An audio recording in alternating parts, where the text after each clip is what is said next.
I knew the first thing that I definitely wanted in this pantry was solid shelving. That way if something spills, it just stays there. It doesn't go through 4 other layers of shelving and end up in a puddle on my floor.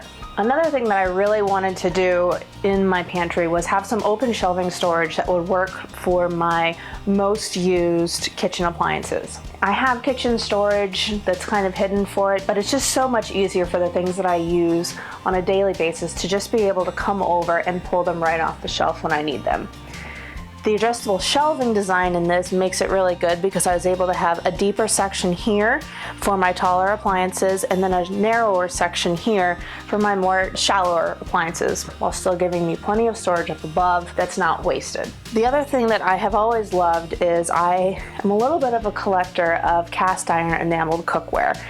And it's so beautiful that I hate to always have it stuck in a cabinet where you can't ever see it.